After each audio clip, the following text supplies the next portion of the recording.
नमस्कार, S news मध्ये आपलं स्वागत। सविस्तर बातम्या पाहण्यापूर्वी पाहूया ठळक घडामोडी। भ्रष्टाचार करून बेडकाचे बैल झालेले क्षीरसागर वाल्याचा वाल्मिकी कधीच होऊ शकणार नाहीत। शिवसेना ठाकरे गटाचे जिल्हाप्रमुख रवी किरण इंगवलेंनी आमदार राजेश क्षीरसागरांना डिवचलं। कोल्हापूर शहरातील रस्त्यांची दुरुस्ती महापालिकेच्या निधीतून नव्हे तर भाजपच्या नेत्यांच्या पैशांमधून ॲडव्होकेट असीम सरोदे यांनी जनहित याचिकेच्या सुनावणीवेळी मांडलं मत।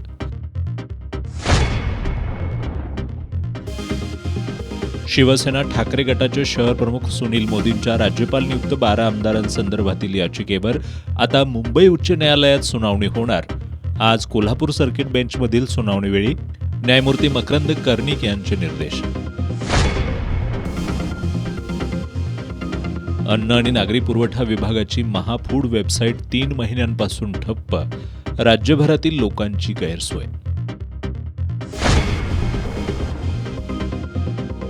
आणि नृसिंहवाडीसह कोल्हापूर जिल्ह्यात दत्त जयंती पारंपरिक उत्साहात साजरी।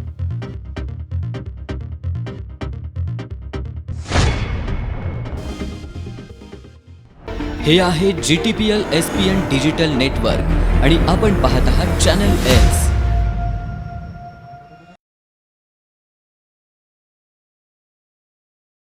आता बातमीपत्र विस्तारानं।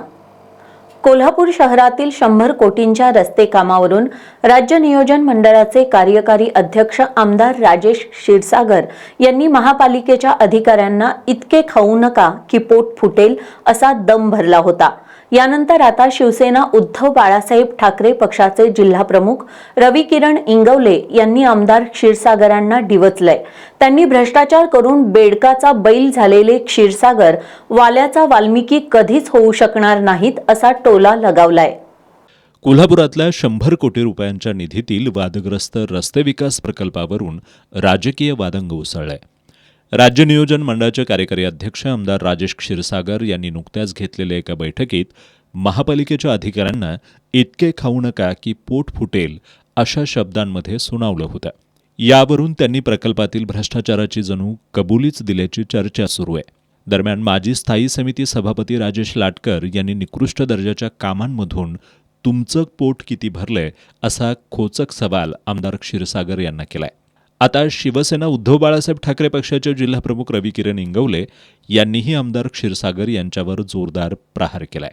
क्षीरसागरांचा फोटो तुम्ही काढून बघा, माझाही काढून बघा। मी पूर्वी दिसायला जरा जाड होतो, आता मी वेल डेव्हलप केलं स्वतःला। पण क्षीरसागर असे होते आणि आता फुटायला म्हणजे बेडकाचा बैल झाला। आणि तो नुसता बैल नाही, येईल त्या अधिकाऱ्याला, येईल त्या पोलीस प्रशासनाला शिंगानं आणि ढुसा मारणारा बैल झालेला आहे। या बैलापासून कोल्हापूरवासियांनी सावध राहावं। बेडकाचा बैल झाला असं म्हणणं चुकीचं ठरणार नाही, इतका भ्रष्टाचार करून फुगलेला हा नेता आहे। गांधी मैदानात फक्त तुम्ही प्लॉट काढायचे राहिले होता, नशीब आम्ही आहोत, नाहीतर तुम्ही ते पण केलं असतं अशा शब्दांमध्ये रवी किरण इंगवलेंनी आमदार राजेश क्षीरसागरांवर हल्लाबोल केलाय। कोल्हापूर शहरातील रस्ते, गांधी मैदान व कोल्हापूर शहरातील अंतर्गत विकास या संदर्भात राजेश क्षीरसागर पूर्णपणे संपलेल्या अवस्थेत आहे। वाल्या कोळीचा वाल्मिकी झाला होता एक, आणि तो वाल्मिकी असा ऋषी होऊन बसला की त्यांनी रामायण लिहिलं। पण आत्ताचा वाल्या पाहिला असेल तर राजेश क्षीरसागर हे वाल्या आहेत, आणि हा कधीही ही व्यक्ती कधीही वाल्मिकी होऊ शकत नाही। राजेश क्षीरसागर हे वाल्या आणि वाल्याच राहणार। याचं कारण प्रत्येक गोष्टीत भ्रष्टाचार या व्यक्तीनं केलेला आहे। आमदार असताना ते आमदार आता पुन्हा होईपर्यंत याच्या पूर्णपणे शहानिशा, याची सत्व परीक्षा पूर्णपणे कोल्हापूर शहरवासियांनी पाहिलेली आहे। भ्रष्टाचार करणार हेच आणि अधिकाऱ्यांना सांगणार हेच की पैसे खाऊन तुम्ही आम्हाला बदनाम करता का? अहो, पैसे खाऊन तुम्ही किती मोठं झालात क्षीरसागर, याचा जरा अभ्यास करा। गांधी मैदानाच्या ठिकाणी सीसीटीव्ही बसवल्यापासून काही विपरीत घडलेलं नाही। अहो, गांधी मैदानामध्ये फक्त तुम्ही प्लॉट काढायचा राहिला होता। नशीब की आम्ही तिथं राहायला आहोत, नाहीतर तुम्ही प्लॉट पडले असते। तुम्ही कोण आहात तुम्ही पूर्वी कोण होता आणि सध्या काय आहात याचं आत्मपरीक्षण कोल्हापूर वासियांनी केलेलं आहे. तुमचं सौभाग्य चांगलं क्षीरसागर की आमच्यासारखा मशालीतून उमेदवार कॅन्डिडेट इथं आला नाही तर तुमचं वाईट हाल या कोल्हापूर वासियांनी केलं असतं. तुम्ही पूर्णपणे संपलेले आहात. तुमचा जो काय अट्टास चालू आहे, जो काय अट्टापिट्टा चालू आहे, ज्या काय बैठका चालू आहेत, जे काय महानगरपालिकेच्या अधिकाऱ्यांना घेऊन रस्त्यावर उतरणं चालू आहे, पहाटे 3 वाजता रस्त्याचं निरीक्षण करायला जाता. याच्या अगोदर झोपला होता तुम्ही. क्षीरसागर हे वाल्याच होते, ते वाल्याच राहणार, ते वाल्मिकी कधी होणार नाहीत हे कोल्हापूर वासियांनी ध्यानात ठेवा. कोल्हापूर महानगरपालिका निवडणुकीच्या तोंडावर होणाऱ्या या आरोप प्रत्यारोपांमुळे ऐन थंडीत कोल्हापूरचं राजकारण तापू लागलंय. रविकिरण इंगवले यांच्या या जोरदार टीकेवर आमदार राजेश क्षीरसागर आता कोणती प्रतिक्रिया देत आहेत हे पाहावं लागेल. कोल्हापुरातील सजग आणि सामाजिक जाणीव असलेल्या लोकांनी शहरातील रस्त्यांच्या दुरावस्थेबाबत उच्च न्यायालयाच्या कोल्हापूर सर्किट बेंचकडे जनहित याचिका दाखल केली आहे. या याचिकेवर आज सुनावणी झाली. या सुनावणी दरम्यान न्यायमूर्ती मकरंद कर्णिक आणि न्यायमूर्ती अजित कडेठाणकर यांनी याचिकेमुळे महापालिकेनं रस्त्यांची दुरुस्ती सुरू केली असल्याचं नमूद केलं. दरम्यान याचिकाकर्त्यांचे वकील ॲडव्होकेट असीम सरोदे यांनी शहरातील रस्त्यांची दुरुस्ती महापालिकेच्या निधीतून नव्हे तर भाजपच्या नेत्यांच्या पैशांमधून सुरू असल्याचं सांगितलंय. या याचिकेवर पुढील सुनावणी 18 डिसेंबरला होणार आहे. कोल्हापूर शहरातल्या रस्त्यांच्या दुरवस्थेकडे महापालिका प्रशासनानं दुर्लक्ष केल्याचा आरोप करत कॉम्रेड उदय नारकर, डॉक्टर रसिया पडळकर, डॉक्टर अनिल माने, माजी नगरसेविका भारती पवार, ॲडव्होकेट सुनीता जाधव, डॉक्टर तेजस्विनी देसाई यांनी ॲडव्होकेट असीम सरोदे आणि त्यांचे सहकारी ॲडव्होकेट श्रेया आवले, ॲडव्होकेट योगेश सावंत, ॲडव्होकेट सिद्धी दिवान यांच्या माध्यमातून मुंबई उच्च न्यायालयाच्या कोल्हापूर सर्किट बेंचमध्ये जनहित याचिका दाखल केली होती.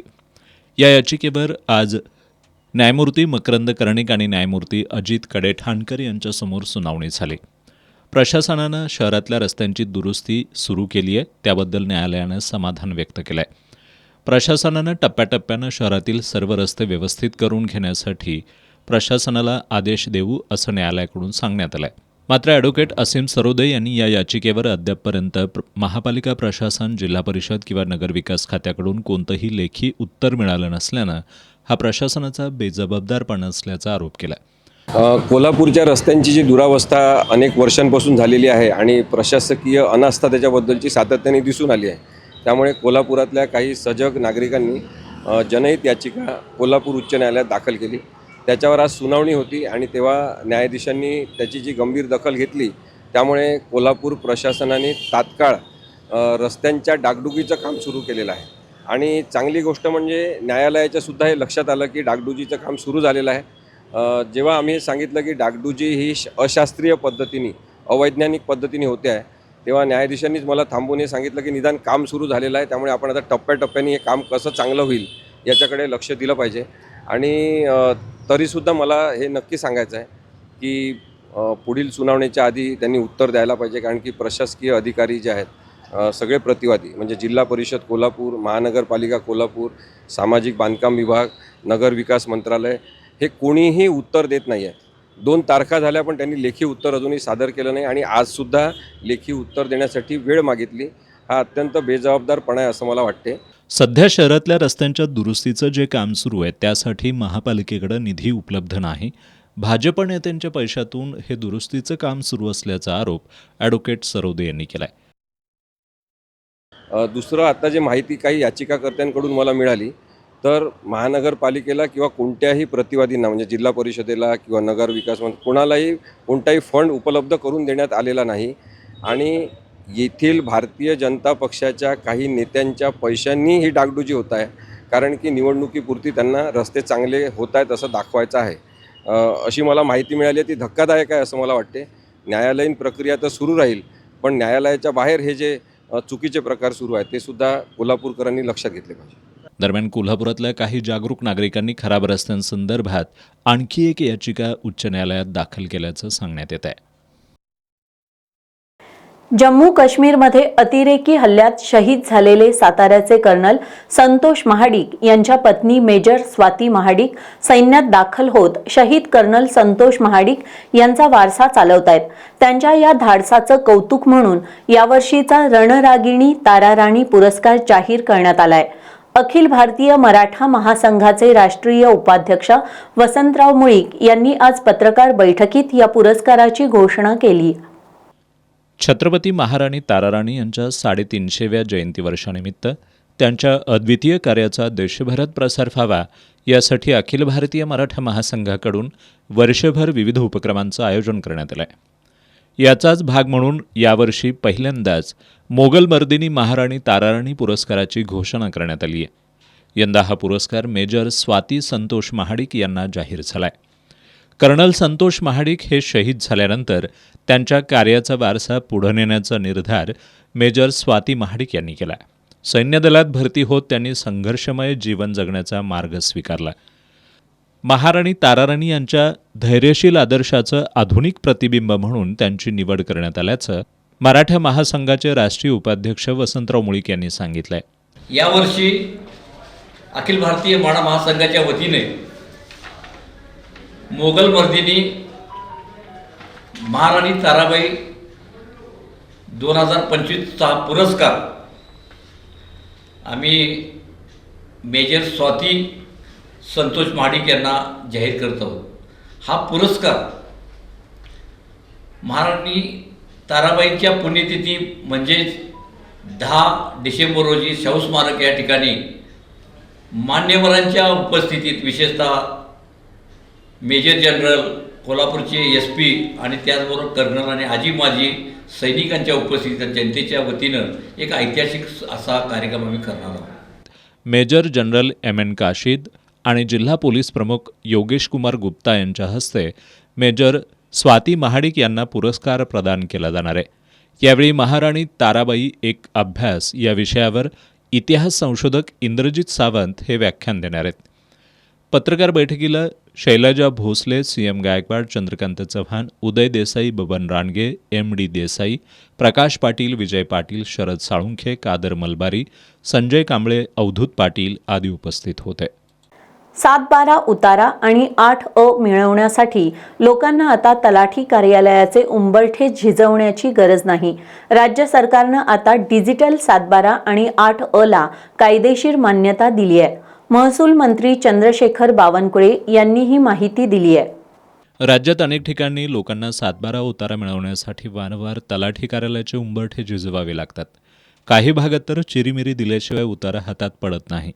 मात्र आता सरकारच्या नव्या आदेशानं ही संपूर्ण साखळी मोडून पडणार आहे. कारण राज्याच्या महसूल विभागात डिजिटल क्रांती घडवून आणत महसूल मंत्री चंद्रशेखर बावनकुळे यांनी सर्वसामान्यांसाठी अत्यंत दिलासादायक निर्णय घेतला आहे. यापुढे डिजिटल 7-12ला कायदेशीर संरक्षण मिळणार आहे. आता सर्वसामान्यांना थेट डिजिटल 7-12 मिळणार आहे. डिजिटल स्वरूपातील 7-12 आणि 8 आता सरकारी, निमशासकीय, बँक, न्यायालयीन अशा सर्व कामांसाठी वैध मानले जाणार आहेत.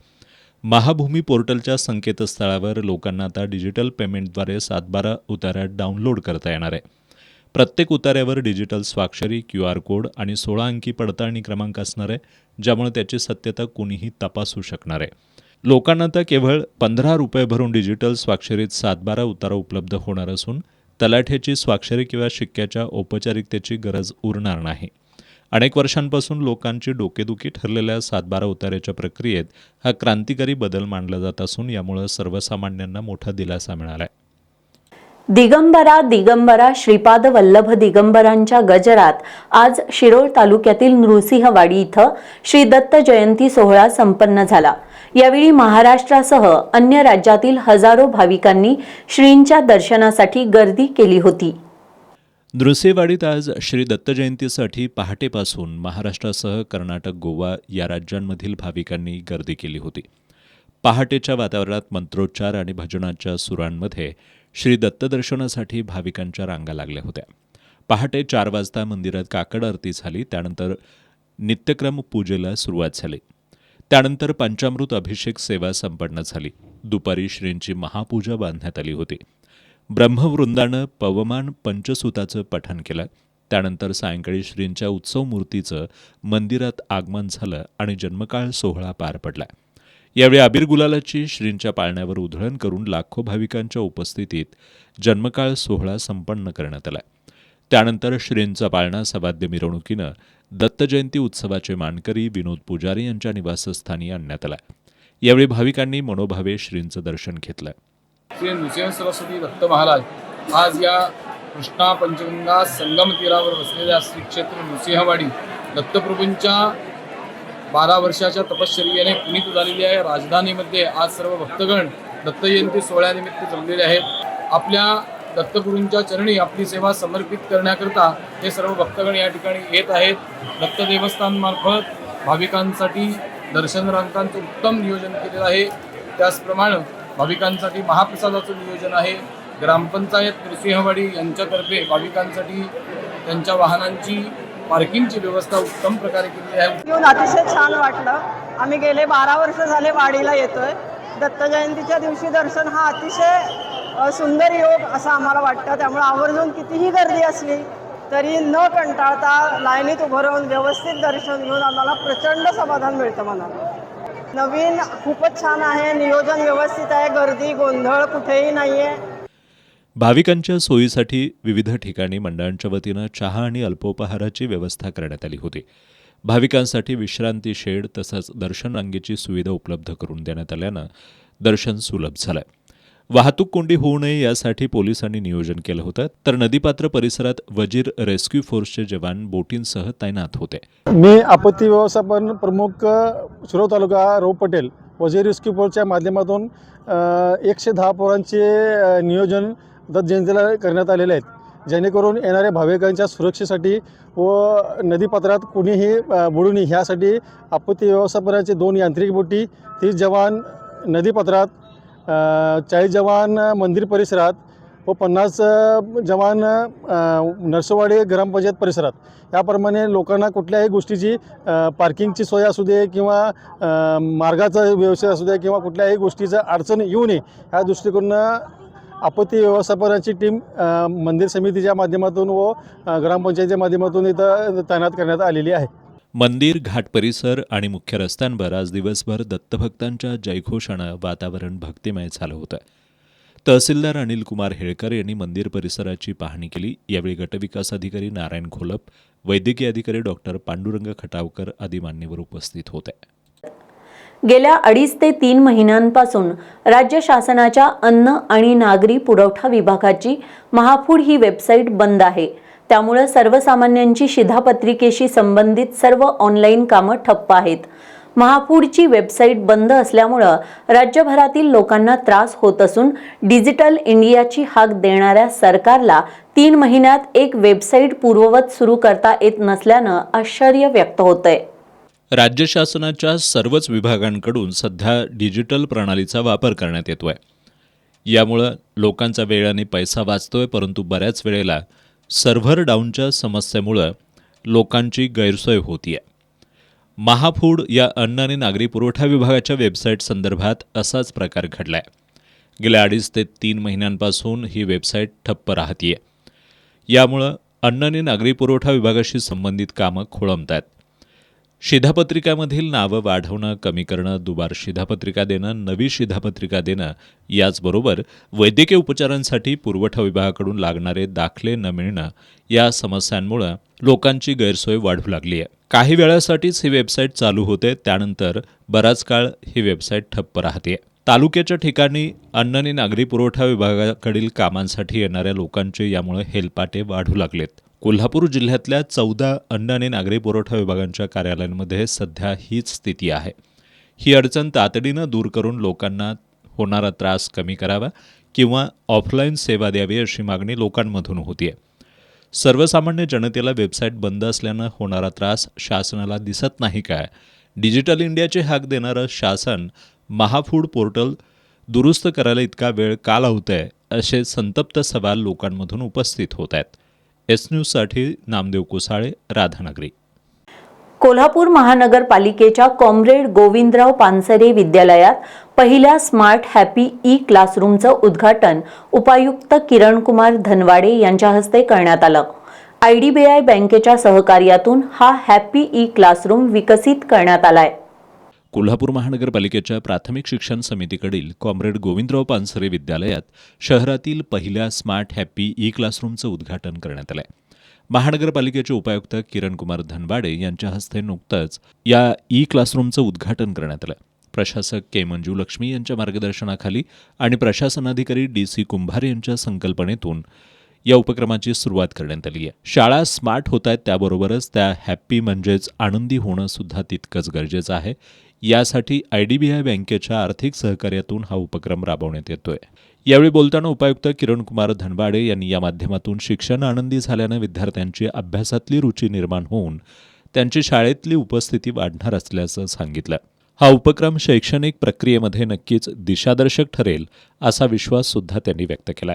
प्रशासनाधिकारी DC कुंभार यांनी विद्यार्थ्यांच्या अध्ययन क्षमतेमध्ये वाढ करण्यासाठी हा उपक्रम फायदेशीर ठरणार असल्याचं सांगितलं. या कार्यक्रमाला प्रकल्प अधिकारी रसूल पाटील, IDBI बँकेचे अधिकारी संदीप माकोडे, शाखा प्रमुख प्रदीप एगडे, शैक्षणिक पर्यवेक्षक विजय माळी, चंद्रकांत कुंभार, शांताराम सुतार, मुख्याध्यापिका विमल जाधव, सुधाकर सावंत, राजेंद्र पाटील, सुभाष माने यांच्यासह शिक्षक, पालक आणि विद्यार्थी उपस्थित होते.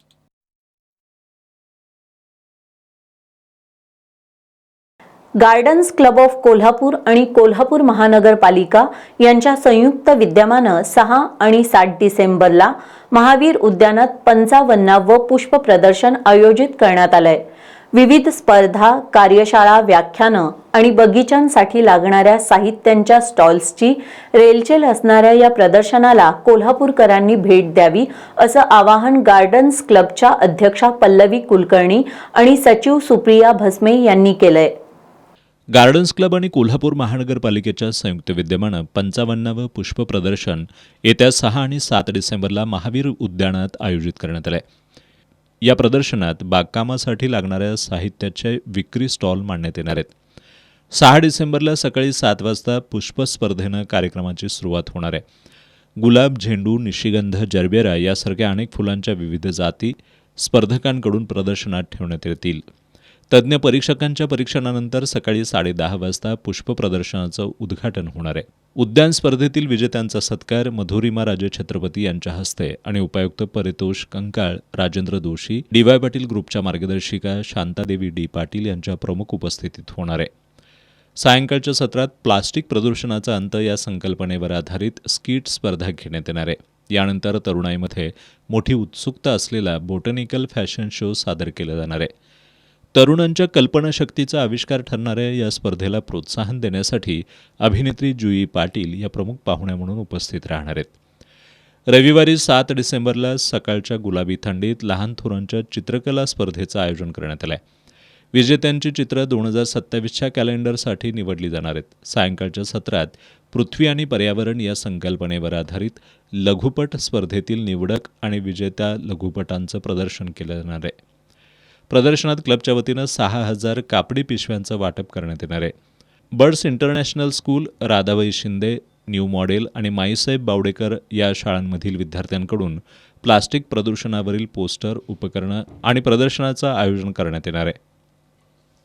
या पत्रकार बैठकीला DY पाटील ग्रुपच्या मार्गदर्शिका शांतादेवी D. पाटील, प्राजक्ता चरणे, सुभाषचंद्र अथने, शशिकांत कदम, रवींद्र साळुंखे, डॉक्टर रचना संपत कुमार आदी उपस्थित होते. सध्याच्या काळातील वाढत्या गुन्हेगारीमुळे समाजातील असुरक्षित वातावरणात मुलींनी सुरक्षित, आत्मविश्वासपूर्ण आणि स्वावलंबी असावं. कोल्हापुरातील पद्माराजे गर्ल्स हायस्कूलमध्ये 7 डिसेंबरला निशुल्क शौर्य जागृती प्रशिक्षण शिबिर आयोजित करण्यात आलंय. हिंदू जनजागृती समिती आणि सव्यासाची गुरुकुलम यांच्या संयुक्त विद्यमानं हे शिबिर आयोजित करण्यात आल्याचं हिंदू जनजागृती समितीचे राज्य संघटक सुनील घनवट यांनी सांगितलंय. सध्या समाजात प्रचंड प्रमाणात गुन्हेगारी वाढली आहे. या गुन्हेगारीमुळे समाजात मोठ्या प्रमाणात असुरक्षिततेचं वातावरण निर्माण झालंय. याच पार्श्वभूमीवर प्रत्येक मुलगी सुरक्षित, आत्मविश्वासपूर्ण आणि स्वावलंबी असावी या उद्देशानं हिंदू जनजागृती समिती, सव्यासाची गुरुकुलम यांच्या संयुक्त विद्यमानं सोमवारी 7 डिसेंबर रोजी पद्माराजे गर्ल्स हायस्कूल खरी कॉर्नर इथं निशुल्क शौर्य जागृती प्रशिक्षण शिबिर आयोजित करण्यात आले. या शिबिरात 1,000पेक्षा अधिक तरुणींना विनामूल्य प्रशिक्षण देण्यात येणार आहे. त्यासाठी 100हून अधिक प्रशिक्षक या शिबिरामध्ये सहभागी होणार आहेत. या शिबिरात राष्ट्रीय आणि आंतरराष्ट्रीय पातळीवर विविध क्षेत्रात कार्यरत असणारे नामांकित आणि तज्ज्ञ महिला मार्गदर्शन करणार आहेत. या शिबिरामध्ये हिंदू जनजागृती समितीच्या वतीनं 7 डिसेंबरला सकाळी 10 वाजल्यापासून पद्माराजे गर्ल्स हायस्कूलच्या गडकरी सभागृहात क्रांतिकारकांच्या प्रतिमांचे प्रदर्शनही भरवण्यात येणार आहे. याचबरोबर 8 डिसेंबरला सकाळी 8 ते सायंकाळी 5पर्यंत शालेय विद्यार्थ्यांसाठी हे प्रदर्शन खुलं असणार आहे, अशी माहिती हिंदू जनजागृती समितीचे महाराष्ट्र आणि छत्तीसगड राज्य संघटक सुनील घनवट यांनी पत्रकार बैठकीत दिली. या पत्रकार बैठकीला लखन जाधव, सनातन संस्थेच्या सद्गुरू स्वाती खाडे, आंतरराष्ट्रीय आयर्नमॅन माहेश्वरी सरनोबत, उद्योजक नितीन वाडीकर आणि मनीषा वाडीकर तसंच हिंदू जनजागृती समितीचे शिवानंद स्वामी, महेंद्र अहिरे आदी उपस्थित होते. सौंदत्ती यात्रेनिमित्त कोल्हापुरातील ओढ्यावरील रेणुका मंदिरात बुधवारी रात्री पालखी सोहळा मोठ्या उत्साहात पार पडला. उधग आई उधच्या गजरात हजारो भाविकांनी यावेळी देवीचं दर्शन घेतलं. ज्यांना सौंदत्ती यात्रेला जाता येत नाही अशा भाविकांनी या ठिकाणी दर्शनासाठी मोठी गर्दी केली होती. कर्नाटकातील सौंदत्ती डोंगरावर मार्गशीर्ष पौर्णिमेनिमित्त रेणुका देवीची यात्रा होते. या ठिकाणी लाखोंच्या संख्येनं भाविक येतात. या पार्श्वभूमीवर कोल्हापुरातील ओढ्यावरील रेणुका मंदिरात सुद्धा बुधवारी दिवसभर विविध कार्यक्रमांचं आयोजन करण्यात आलं होतं. पहाटे देवीला अभिषेक घालून विधिवत पूजा करण्यात आली. यानंतर दुपारी आरती आणि सायंकाळी पुन्हा अभिषेक होऊन पांढऱ्या वस्त्रांमध्ये आकर्षक पूजा बांधण्यात आली. यानंतर रात्री 8 वाजता मंदिराला 5 प्रदक्षिणा घालून पालखी सोहळा पार पडला. ज्यांना सौंदत्ती यात्रेला जाता येत नाही अशा भाविकांनी या ठिकाणी दर्शनासाठी मोठी गर्दी केली होती. उदगाई उदच्या गजरात हजारो भाविकांनी रेणुका मातेचं दर्शन घेतलं. पालखी सोहळ्यानंतर कंकण विमोचन विधी पार पडला. 13 डिसेंबरला अंबिल यात्रा भरणार आहे. सौंदत्ती यात्रेनंतर मानाचे जग कोल्हापुरात आल्यानंतर ही यात्रा भरते. या यात्रेसाठी लाखोंच्या संख्येनं भाविक येत असतात. या निमित्तानं मंदिर प्रशासन आणि यात्रा उत्सव कमिटीच्या वतीनं जय्यत तयारी सुरू आहे. गगनगिरीवर पारंपरिक पद्धतीनं विधिवत दत्त जयंती साजरी करण्यात आली. यावेळी लाखो भाविकांनी श्री दत्तात्रयांचं दर्शन घेतलं. दत्त जयंती निमित्त आयोजित महाप्रसादाचा भाविकांनी लाभ घेतला. गगनगिरी गडावर दत्त जयंती उत्साहात साजरी करण्यात आली. दत्त जयंतीनिमित्त पहाटे गडावर काकड आरती, अभिषेक आणि विधिवत पूजा करण्यात आली. भाविकांनी दर्शनासाठी सकाळपासूनच गर्दी केली होती. दिगंबरा दिगंबरा श्रीपाद वल्लभ दिगंबराच्या जयघोषात अनेक पायी दिंड्या गगनगिरीवर आल्या होत्या. मोठ्या मुलग्याला बरं नसल्यामुळे मी नवस बोललेलं इथे येऊन की त्याला बरं वाटलं तर मी तुमचं येऊन डोकरांनी नवस पेटतो. नवस आता पेटतो. कोल्हापूर जिल्ह्यासह मुंबई, पुणे, रत्नागिरी या जिल्ह्यामधून भाविक दिवसभर दर्शनासाठी येत होते. पोलीस प्रशासनाने या ठिकाणी चोख बंदोबस्त ठेवल्याचं गगनबावडा पोलीस ठाण्याचे सहाय्यक पोलीस निरीक्षक ज्ञानदेव वाघ यांनी सांगितलं. गगनगिरीगड या ठिकाणी दत्त जयंतीनिमित्त पोलीस बंदोबस्त ठेवण्यात आलेला आहे. 3 अधिकारी, 70 अंमलदार असा पोलीस बंदोबस्त असून 4 ते 6 पालखी सोहळा आहे. पालखी सोहळ्यासाठी देखील पोलीस बंदोबस्त ठेवण्यात आलेला आहे. दत्त जयंतीनिमित्त आज गगनगिरी गडावर महाप्रसादाचं आयोजन करण्यात आलं होतं. ट्रस्टचे बापूसाहेब पाटणकर, रमेशराव माने, संजयसिंह पाटणकर यांच्या मार्गदर्शनाखाली दत्त जयंती उत्सव संपन्न झाला. राज्य नाट्य स्पर्धेच्या कोल्हापूर केंद्रावरील प्राथमिक फेरीत मंगळवारी कोल्हापूर शहरातील पेठ गल्ली तरुण मंडळांमधील ईर्षेवर उपरोधिक भाष्य करणारं संयुक्त जत्रा 2.0 हे नाटक सादर झालं. ज्ञानेश मुळे लिखित आणि दिग्दर्शित हे नाटक केरलेच्या SK चॅरिटेबल ट्रस्टनं सादर केलं. कोल्हापूर शहरातील पेठा, गल्ल्या, तरुण मंडळांमधील ईर्ष्या, त्याला खतपाणी घालणारे राजकारणी आणि त्यातून निर्माण होणारी सामाजिक बेशिस्त या सगळ्या वास्तवावर उपरोधिक भाषेत दिग्दर्शक ज्ञानेश मुळे यांनी संयुक्त जत्रा 2.0 या नाटकातून प्रकाश टाकलाय. SK चॅरिटेबल ट्रस्ट केरलेच्या कलाकारांनी राज्य नाट्य स्पर्धेच्या प्राथमिक फेरीत हे नाटक सादर केलं. बाईट दिग्दर्शक ज्ञानेश मुळे 1.09 ते 1.20. उत्तम टायमिंग साधत प्रेक्षकांना खळखळून हसवणारा विनोद हे या नाटकाचं बलस्थान. या नाटकातील पुढारी साकारणारा सुशांत करोशे, गुरुजींच्या भूमिकेतील विकास कांबळे यांच्यासह सर्वच कलाकारांनी उत्तम सादरीकरण केलंय. नेपथ्य, प्रकाश योजना आणि संगीताची त्याला उत्तम जोड मिळाल्यानं नाटकाचा आशय रसिकांना भावला. या नाटकात सुशांत करोशे, विकास कांबळे, रोहिणी अवतडे, प्रेरणा कवठेकर, ओंकार पाटील, शिरीष विचारे, रोहिदास अभंगे, ऋतुराज पाटील, ऋषिकेश गुदगे, सुमित बर्णे, प्रशांत माने, आदित्य राजे सूर्यवंशी, सौरभ सुतार, अमोल टवाळे यांनी भूमिका साकारत नाटकाला ऊर्जा दिली. कर्नाटकातील गदगमध्ये सराफी दुकान फोडून दागिने आणि रोकड असा 80 लाखांचा ऐवज घेऊन पसार होण्याच्या तयारीत असलेला मोहम्मद हुसेन या चोरट्याला किणी टोलनाक्यावर पकडण्यात आलंय. पेठवडगाव पोलिसांनी कर्नाटक पोलिसांच्या मदतीनं हुसेनला जेरबंद करत चोरीचा ऐवज ताब्यात घेतलाय. कर्नाटकातल्या गदगमधील शांतीदुर्ग ज्वेलर्स या दुकानात बुधवारी पहाटे चोरी झाली आहे. चोरट्यानं दुकानातून 19 किलो चांदी, 70 ग्रॅम सोनं, चांदीचा मुलामा दिलेले दागिने, मौल्यवान खड्यांसह इतर दागिने लंपास केलेत. कर्नाटक पोलिसात या चोरीची नोंद झाली आहे. पोलिसांनी महामार्गावरील CCTV फुटेजच्या आधारे तपास सुरू केलाय. हा चोरटा बेळगाव मार्गे कोल्हापूर ते पुणे असा प्रवास करत असल्याची माहिती पोलिसांना मिळाली होती. या प्रकरणातील अहमदाबादमधील मोहम्मद हुसेन हा हुबळी मुंबई बसमधून मुंबईला चालला असता कर्नाटक पोलिसांनी कोल्हापूर पोलिसांशी संपर्क साधला. या माहितीच्या आधारे जिल्हा पोलीस प्रमुखांनी पेठवडगाव पोलिसांना कारवाईचे आदेश दिले. त्यानुसार पोलीस निरीक्षक प्रमोद शिंदे, उपनिरीक्षक माधव डिगोळे, सहाय्यक फौजदार आबा गुंडनके, महेश गायकवाड आदींनी किनी टोलनाक्यावर सापळा रचला. यावेळी कर्नाटक परिवहनची बस येताच ती रोखण्यात आली. या बसमधील संशयित हुसेन याला पोलिसांनी ताब्यात घेऊन त्याच्याकडील 80 लाख रुपयांचे दागिने आणि रोख रक्कम ताब्यात घेतली आहे. त्यानंतर संशयिताला कर्नाटक पोलिसांच्या ताब्यात देण्यात आलाय. पादचाऱ्याचा मोबाईल हिसकावून पळून गेलेल्या अल्ताफ किल्लेदार आणि पृथ्वीराज वावरे या दोघांना राजारामपुरी पोलिसांनी अटक केली आहे. पोलिसांनी त्यांच्याकडून चोरीचा मोबाईल आणि गुन्ह्यात वापरलेली दुचाकी असा 65,000 रुपयांचा मुद्देमाल जप्त केलाय. कोल्हापुरातील आर के नगर परिसरात राहणारे सिद्धरूढ शिंगणवार हे 2 दिवसांपूर्वी खडीचा गणपती परिसरातून मोबाईलवर बोलत चालले होते. त्याचवेळी दुचाकीवरून आलेल्या दोघांनी शिंगणवार यांचा मोबाईल हिसकावून पोबारा केला होता. शिंगणवार यांनी राजारामपुरी पोलीस ठाण्यात या संदर्भात फिर्याद दाखल केली होती. पोलिसांनी या प्रकरणी तपास करताना अल्ताफ किल्लेदार आणि पृथ्वीराज वावरे या दोघा संशयितांना अटक केली आहे. त्यांच्याकडून चोरीचा मोबाईल संच आणि गुन्ह्यात वापरलेली दुचाकी असा 65,000 रुपयांचा मुद्देमाल जप्त करण्यात आलाय. प्रभारी पोलीस निरीक्षक सतीश होडगर यांच्या मार्गदर्शनाखाली पुढील तपास सुरू आहे. शाहू छत्रपती KSA फुटबॉल लीगमध्ये आज 2 लढती झाल्या. यामध्ये उत्तरेश्वर प्रासादिक वाघाची तालमीनं पाटाकडील तालीम ब संघावर आणि संयुक्त जुना बुधवारपेठ संघानं दिलबहार तालीम संघावर मात केली. छत्रपती शाहू स्टेडियमवर शाहू छत्रपती KSA लीग सुरू आहे. यामध्ये दुपारी 4 वाजता संयुक्त जुना बुधवारपेठ आणि दिलबहार तालीम मंडळ यांच्यात लढत झाली. दोन्ही संघांकडून सुरुवातीपासून आक्रमक खेळ करण्यात आला. संयुक्त जुना बुधवारपेठच्या प्रथमेश जाधवनं सामन्याच्या 4थ्या मिनिटाला गोल नोंदवत संघाला आघाडी मिळवून दिली. यानंतर दिलबहारच्या खेळाडूंनी गोल नोंदवण्यासाठी केलेले प्रयत्न अयशस्वी ठरले. सामन्याच्या 23व्या मिनिटाला जुना बुधवारच्या प्रथमेश जाधवनं आणखी एक गोल नोंदवत संघाची आघाडी 2-0 अशी भक्कम केली. उत्तरार्धात गोलची परतफेड करण्यासाठी दिलबहारकडून जोरदार प्रयत्न करण्यात आले, मात्र त्यामध्ये त्यांना यश आलं नाही.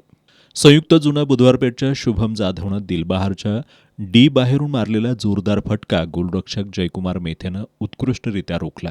संयुक्त जुना बुधवारपेठकडून शुभम जाधव, थुलुंगा रविराज भोसले यांनी तर दिलबहारकडून सुशांत अतिग्रे, प्रथमेश भोसले, निक्सन, सार्थक मगदूम यांनी उत्कृष्ट खेळाचं प्रदर्शन केलं. दुपारी 1:30 वाजताचा सामना उत्तरेश्वर पेठ वाघाची तालीम आणि पाटाकडील तालीम ब यांच्यामध्ये खेळला गेला. सामन्याच्या 33व्या मिनिटाला श्रीकांत मानेनं तर 43व्या मिनिटाला अथर्व पाटीलनं गोल नोंदवत उत्तरेश्वरची आघाडी 2-0 अशी केली. उत्तरार्धात हीच आघाडी कायम राहिल्यानं उत्तरेश्वर संघानं 2-0 अशा गोलफरकानं हा सामना जिंकला. दरम्यान पाटाकडीलच्या रोहित देवणे आणि उत्तरेश्वरच्या अथर्व मोरे या खेळाडूंमध्ये मारामारी झाल्यानं पंचांनी दोघांनाही रेड कार्ड दाखवलं. उद्या दुपारी 1:30 वाजता संध्यामठ तरुण मंडळ विरुद्ध सुभाषनगर फुटबॉल क्लब आणि 4 वाजता पाटाकडील तालीम अ विरुद्ध बालगोपाल तालीम मंडळ अशा लढती होणार आहेत. शेवटी पुन्हा एक नजर आजच्या ठळक घडामोडींवर. भ्रष्टाचार करून बेडकाचे बैल झालेले क्षीरसागर वाल्याचा वाल्मिकी कधीच होऊ शकणार नाहीत. शिवसेना ठाकरे गटाचे जिल्हाप्रमुख रवी किरण इंगवलेंनी आमदार राजेश क्षीरसागरांना डिवचलं. कोल्हापूर शहरातील रस्त्यांची दुरुस्ती महापालिकेच्या निधीतून नव्हे तर भाजपच्या नेत्यांच्या पैशांमधून ॲडव्होकेट असीम सरोदे यांनी जनहित याचिकेच्या सुनावणीवेळी मांडलं मत.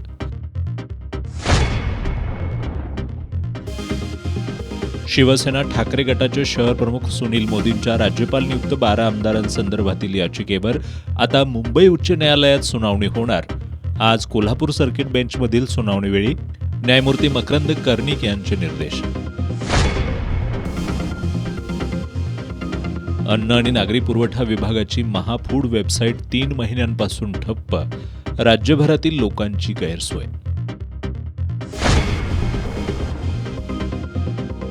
आणि नृसिंहवाडीसह कोल्हापूर जिल्ह्यात दत्त जयंती पारंपरिक उत्साहात साजरी.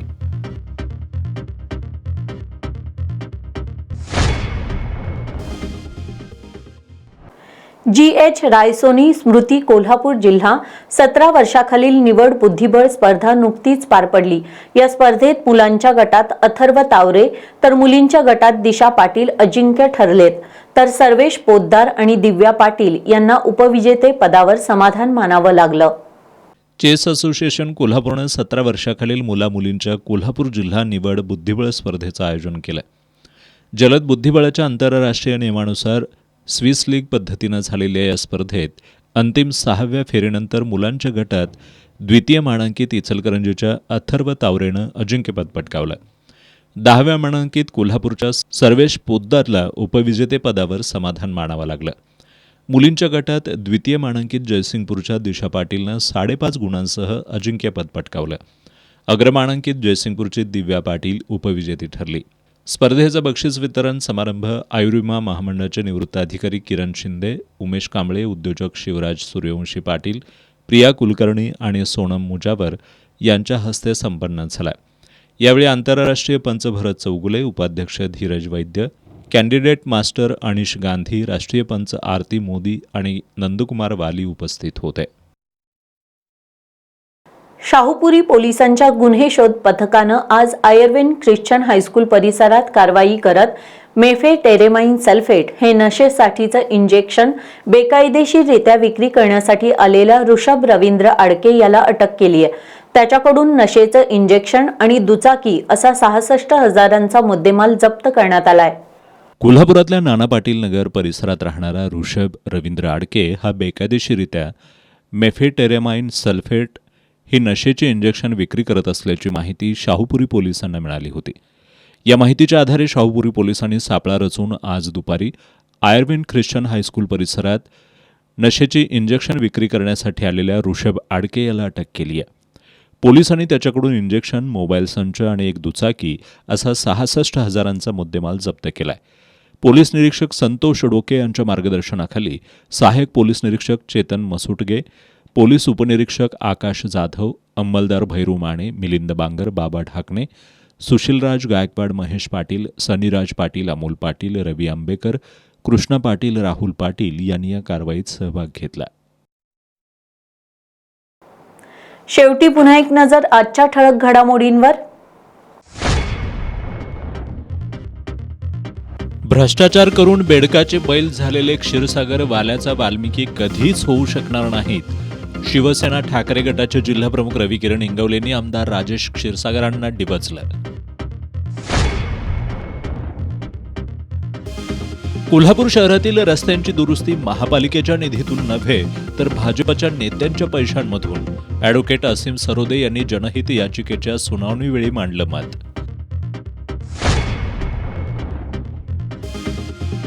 शिवसेना ठाकरे गटाचे शहर प्रमुख सुनील मोदींच्या राज्यपाल नियुक्त 12 आमदारांसंदर्भातील याचिकेवर आता मुंबई उच्च न्यायालयात सुनावणी होणार. आज कोल्हापूर सर्किट बेंचमधील सुनावणीवेळी न्यायमूर्ती मकरंद कर्णिक यांचे निर्देश. अन्न आणि नागरी पुरवठा विभागाची महाफूड वेबसाईट 3 महिन्यांपासून ठप्प. राज्यभरातील लोकांची गैरसोय.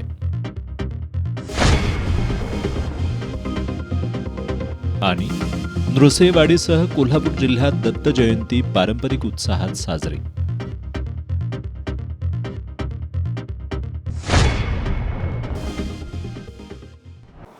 याबरोबरच आजचं बातमीपत्र संपलं. नमस्कार.